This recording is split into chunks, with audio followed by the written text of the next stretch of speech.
पूज्य करौली शंकर महादेव जी के चरणों में मैं नमन करते हुए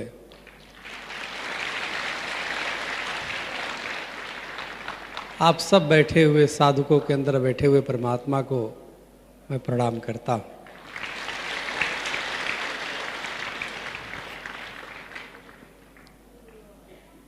देखिए, इसमें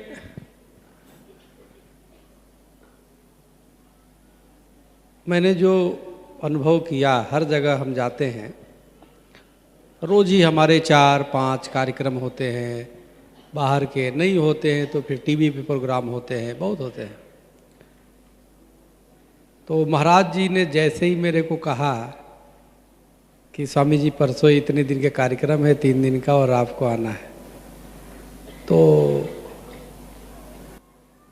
मुझे ऐसा लगा जैसे कोई खूब काम करते रहो और कोई चीज़ करो तो गाड़ी ही चलती है, मशीन चलती है, तो उसको जब बहुत ज़्यादा चल रहा था, अभी गाड़ी एक लिया 1000 किलोमीटर चला तो उसके बाद सर्विसिंग उसका हुआ, 10,000 किलोमीटर चला तो सर्विसिंग हुआ। तो ऐसा लगा कि महाराज जी बुला रहे, जरूर कोई बात है, चलो हम भी अपनी सर्विसिंग करा लेते क्योंकि महाराज जी से बात करने में ही इतना आनंद आ जाता है, मैं आपको सही बता रहा हूँ कि जैसे कभी हमारी बातचीत होती है और बात हो जाए, और अगर जो बात नहीं हो जाए तो व्हाट्सएप पे हम जैसे दरस परस कर लेते हैं, देख लेते हैं, तो टेंशन ऑटोमेटिक गायब हो जाता है। और देखो, टीवी पे जब महाराज जी और आप लोगों का विषय एक आया, और विषय जैसे ही टीवी पे आया तो मेरे से चैनल वालों ने कहा, ये देखिए एक आया है, एक महाराज जी हैं, उन्होंने बहुत अत्याचार कर रहे हैं, देखिए सरेआम उन्होंने पिटवा दिया किसी बाहरी आदमी को, ये तो नहीं होना चाहिए। तो मैंने कहा ऐसे को क्या हो गया, दिखाओ पहले वीडियो। दिखाया तो हमने कहा नहीं, इसे बोलना क्या है बताओ। जैसे अधिकतर चैनल वाले फ़ोन करते हैं तो अपनी व्यूज़ देते हैं कि हम ये चाहते हैं कि आप ये बोलिए, तो स्वामी जी ऐसा ये बोलना इसमें कि ये किसी संत का ये तरीका नहीं है कि वो कर रहे हैं। हमने कहा देखे वीडियो, और महाराज जी का मेरे देखते हुए हमने कहा देखो ये तो मैं बिल्कुल नहीं बोलूँगा, ये तो ये जो आदमी गया है वो खुद बदमाश मुझे लग रहा है। और महाराज जी के चाहे वहाँ पे जो भी भक्त है, मुझे खुद उसमें से आध्यात्मिक ऊर्जा प्राप्त हो रही है। तो जब मैंने ये कहा तो भी आश्चर्य, वो बोला कि अच्छा ठीक है तब यही बोलिएगा, आप पक्ष में बोलिए। हमने बिल्कुल बोलूँगा, और पक्ष में खूब रगड़ा, अंतोगत्वा सत्य में जयते, सत्य की जीत हुई।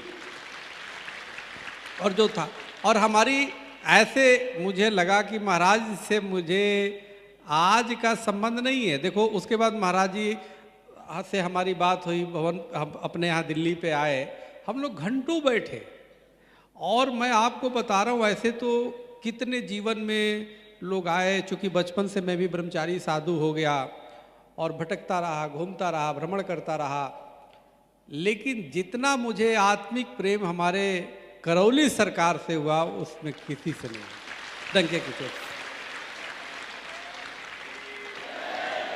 आप उसको अंध भक्ति कह सकते हैं, अंध मित्रता कह सकते हैं, कुछ भी कह सकते हैं, और ये अंध भक्ति, अंध मित्रता हमें मोक्ष की तरफ ले जाता है। और मैं चाहता हूं कि आप लोग भी बिल्कुल जैसे हो, आपको मैं देखा एक व्यक्ति ऐसा, कई जगह हम जाते हैं कार्यक्रम में, लोग बड़ा अव्यवस्थित कर देते हैं, तो निश्चित रूप से आप ऐसे करौली सरकार के शरण में हो। अन्य सरकारें तो आती है, गिर जाती है, किसी अल्पसंख्यक का चला जाता है, सरकार के भी गिरने वाली नहीं है। और सुनो, ये सरकार यहाँ भी आनंदित देगी और आपको मोक्ष भी प्रदान करेगी, बैतरणी भी पार कराएगी। मैंने जो दिन में भी कहा कि इस सरकार के पास जो आ जाता है ना, वो मरता नहीं है, वो आनंद और परमानंद की प्राप्ति करता है। तो मैं चाहता हूं कि ज्योति से ज्योत जले। आप एक हैं, आप 10 लोगों को इस बारे में अच्छी चीजें बताओ। पूज्य महाराज श्री एक चर्चा करते करते एक महात्मा जी के बारे में जैसे चर्चा हुई, तो मेरे कहने का मतलब कि कोई भी व्यक्ति को थोड़ा भी लाभ होता है, अच्छी चीज़ें बताओ, क्योंकि जब आप भी किसी न किसी माध्यम से आप आए होंगे, संपर्क में आए, देखे, आपने अनुभव किया। देखो हमारी सनातन धर्म में 3 प्रक्रियाएं हैं। अवलोकन, पहले व्यक्ति देखता है किसी चीज़ को, फिर करता है निरीक्षण, इंस्पेक्शन करता है, और उसके बाद स्वीकृति देता है। अवलोकन, निरीक्षण और उसके बाद स्वीकृति देता है। तो इसलिए आप जितने लोग आए हो, कई पहले आए होंगे, सोचे होंगे वो तो ऐसे ही होंगे, जैसे बहुत लोग हैं करने वाले, लेकिन जब आप आए तो लगा कि नहीं, यहाँ तो अब महाराज जी जो संचालन कर रहे थे, पूज्य महाराज श्री दिल में वो कह रहे थे ना कि करौली सरकार में कुछ तो बात है। तो मैं बोलने वाला था, महाराज जी कुछ बात नहीं है, बहुत बात है। अनलिमिटेड है। कि जितने भी अंदर जाइए उतने ही समाते चला जाएगा आदमी, पता नहीं चलेगा, लेकिन उसके लिए देखना पड़ेगा।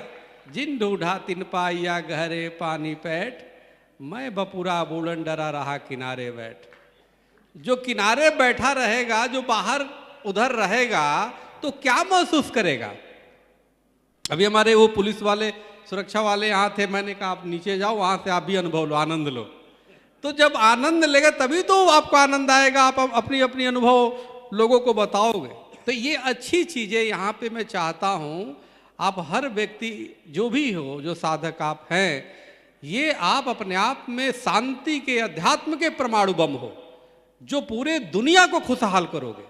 एक तरफ नकारात्मक शक्तियां हैं, एक तरफ नकारात्मक शक्तियां हैं जो बम प्रमाण विध्वंस करने के लिए पृथ्वी को बनाए जा रहे हैं, और एक तरफ हमारी सरकार है, करौली सरकार जी है, वो उस नकारात्मक शक्ति को खत्म करने के लिए आपको तैयार कर रहे हैं।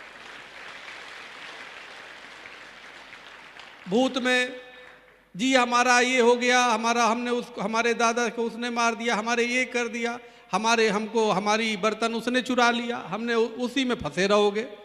तो क्या करते हैं महाराज जी, जड़ ही खत्म कर देते हैं, तुम भूत में जाओगे नहीं, ज्यादा भविष्य की सोचोगे नहीं। कई लोग सोचते हैं कि बस मैं ये कर लूँ, अब बस वहीं बैठे रह जाते हैं। तो भाई वर्तमान में चलो, वर्तमान में चलोगे। एक है ना, किसी ने 2 अक्षर था, किसी ने कहा क ख, क मतलब करना, ख मतलब खाना। व्यक्ति करता है, जीवन भर खाता है, और करते खाते उसके बाद एक ज आता है शब्द, जाने का हो जाता है। तो किसी ने पूछा भाई ये क्या जीवन का मतलब यही है कि हम काम करें, सुबह ड्यूटी से निकलें, पैसा कमाएं, अपने खाएं, लोगों को खिलाएं, अब फिर एक दिन मौ आ जाता है और मौत हो जाए, चले जाते हैं, बीच में खलनायक आ जाता है। तो संतों के पास लोग गए, हमारे पूज्य करौली सरकार जी जैसे पूर्ण गुरु के शरण में लोग गए, पूछे कि बताइए इसमें विजय कैसे प्राप्त किया जाए। ये करना खाना और उसके बाद बीच मौ आ जा रहा है, मौत में चला जा रहा है आदमी, तो इस पे विजय कैसे प्राप्त हो। महाराज जी ने बताया, एक अक्षर दिया स, यानी सुमिरन, यानी मंत्र का सुमिरन करो और उससे तुम्हारी बेड़ा पार लग जाएगा। वही साधक होता है।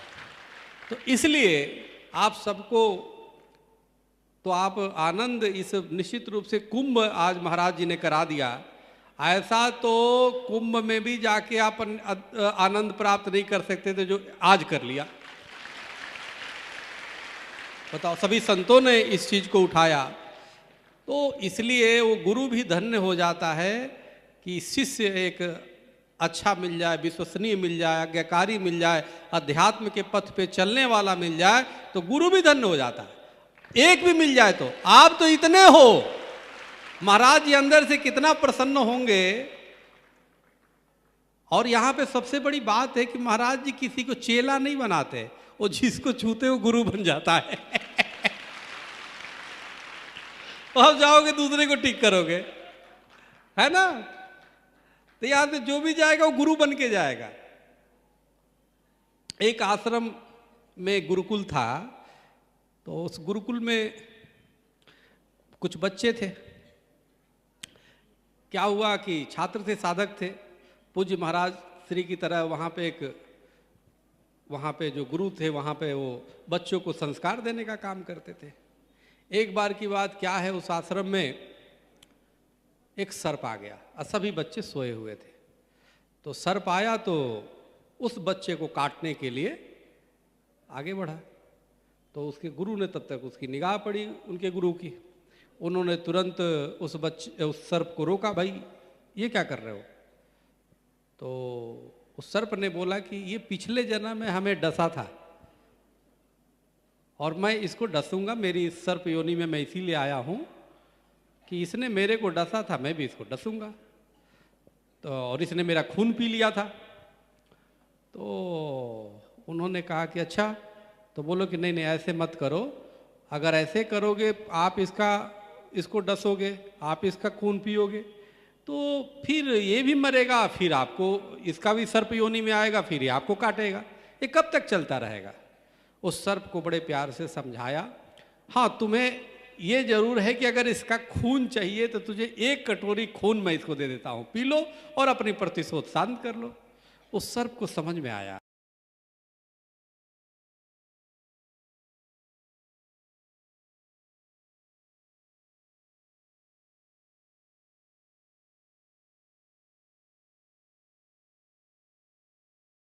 और उसके गर्दन पे बच्चे के हल्का सा कट मारा। तो कट मारा, चक्कू कहीं भी चलाओगे दर्द तो होगा ही। वो बच्चे नींद में था और वो बच्चे ने आंख खोली और देखा कि अरे ये तो गुरुजी है, और फिर गहरी निद्रा में सो गया।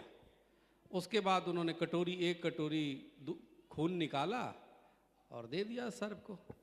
सर्प जो है पूरा खून पिया और उसके बाद वो चला गया। अब उसके बाद क्या हुआ, गुरु उठे, उसको मलहम पट्टी लगा लिया और ये 2-3 दिन हो गया, वो बच्चे ने कुछ पूछा नहीं। रोज आता था, मलहम लगा देते थे, औषधि लगा देते थे गुरु। एक दिन गुरु ने बुला करके पूछे कि ये बताओ कि चोट तुम्हें कैसे लगी है, रोज मैं मलहम लगाता हूँ, तुमने तो पूछा भी नहीं।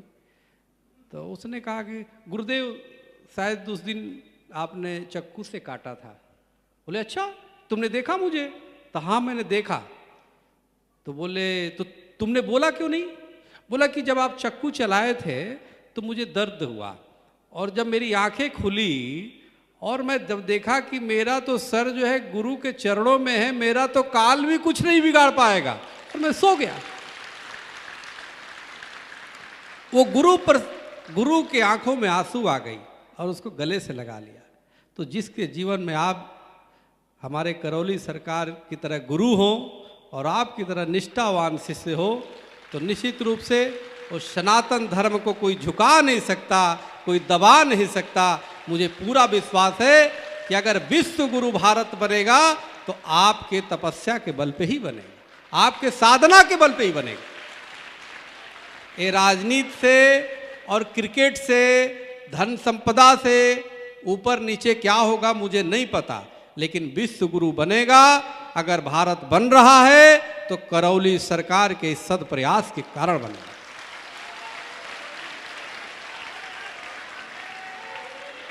इसलिए ये सरकार, और ये सरकार की सीमा नहीं है, सोच लो, ये सरकार जो ऐसा नहीं कि यूपी में सरकार है, उत्तराखंड में सरकार है, वही पुलिस को फोन किया जी ये कर, ना ना ना ना, ये सरकार तो जो मरा हुआ होता है उसको ही बुलाते, भाई जिंदा करो, उठो उठा, ठीक हो जाता है। मरीज बन के आया है, भाई इसका हटाओ, ठीक करो, ठीक करो, भाई इसको ठीक किया जाए तत्काल, इसके सर में दर्द है, ठीक किया जाए। अब सोचो जरा किसको आदेश दे रहा है, तो उसको आदेश महाराज जी दे रहे हैं ना, जो दिखाई नहीं दे रहा है। यानी जो प्रत्यक्ष और अप्रत्यक्ष दोनों की चाबुक, दोनों की लगाम, घोड़े की जैसे लगाम होता है जो अपने हाथ पे रखे, वो हमारे करौली सरकार है। तो आप लोग निश्चित रूप से दुनिया की कोई नकारात्मक शक्तियां नहीं लगेगी, बल्कि आप तो अच्छे अच्छे नकारात्मक लोगों को भी ठीक करने वाले हो, और इसी तरह से अध्यात्म की दिशा में आगे बढ़ते रहिए। मेरी बहुत बहुत मंगल कामना है। हमने आज मिल के बहुत ही प्रसन्नता हुई। अब पूज्य महाराज श्री कुछ भी कहें उसको करना है, गुरु की तरफ बनने का प्रयास नहीं करना चाहिए। गुरु जो कहे उसकी तरह वो करना चाहिए, गुरु की आज्ञा मानना चाहिए। बहुत लोग उनकी तरह बनने लगते हैं, ना ना ना ना ना, गुरु जब बनाना होगा बना देगा। कभी भी नकल मत करो, जो आदेश का पालन करो, जो आदेश हो रहा है वो करो। और निश्चित रूप से गुरु एक तत्व होता है ना, तत्व होता है, गुरु व्यक्ति नहीं होता है, तत्व होता है। तो इसलिए पूज्य महाराज श्री का आप लोगों पे सानिध्य प्राप्त है। देखो मैं भी आया तो पीला पहन लिया मैंने भी है ना। सुबह तो जो भी था चलो ठीक है, अभी मैं स्नान ध्यान किया, फिर हमने बैग निकाला तो देखा कि अरे मेरे अटैची में एक और है, तो हमने कहा चलता हूँ मैं भी पीला पहनता हूँ, आप ही के साथ जुड़ता हूँ, तो हम सब एक साथ चलेंगे, है ना। तो इसलिए अच्छे कर्म करिए, धर्म का काम करिए, और यहाँ भी विजयी बनेंगे। और ऊपर भगवान चित्रगुप्त जी महाराज है, वहाँ भी अपनी सरकार है, बिल्कुल चिंता मत करिए। वहाँ हम ही और महाराज जी खड़े रहेंगे। कौन स्वर्ग में जाएगा कौन नरक में, हम ही लोग तय करेंगे, चिंता ना करो। जो यहाँ बदमाशी करेगा उसे कढ़ाई में भुनवाएंगे, इसको डालो इसमें, है ना। तो इसलिए जब अपनी है सरकार तो काहे डर रहे, है ना।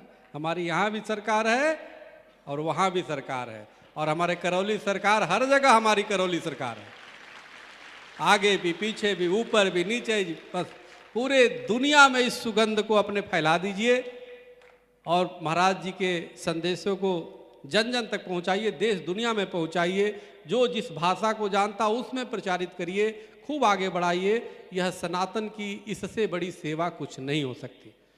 और महाराज श्री जो सेवा कर रहे हैं, संतों ने मनुष्यों ने यही तो प्रयास किया ना, अनुशीलन करके कि कैसे सनातन को कैसे आगे बढ़ाया जाए। तो एक रूप में, एक रंग में आप सब बैठे हुए हैं आध्यात्मिक जागरण करके, तो निश्चित रूप से इस अध्यात्म का प्रकाश पूरे विश्व में फैले, यही मेरी मंगल कामना है। इन्हीं चंद शब्दों के साथ पुनः आपके अंदर बैठे परमात्मा को प्रणाम करते हुए पूज्य करौली सरकार जी के चरणों में मैं नमन करता हूँ। हरिहर हरिहर, ओम नमः शिवाय, ओम नमः शिवाय। धर्म की अधर्म का प्राणियों में विश्व का गौ माता की मिश्री मठ की आज के आनंद की करौली सरकार की सभी भक्तों की, सभी दरबार की हर हर महादेव।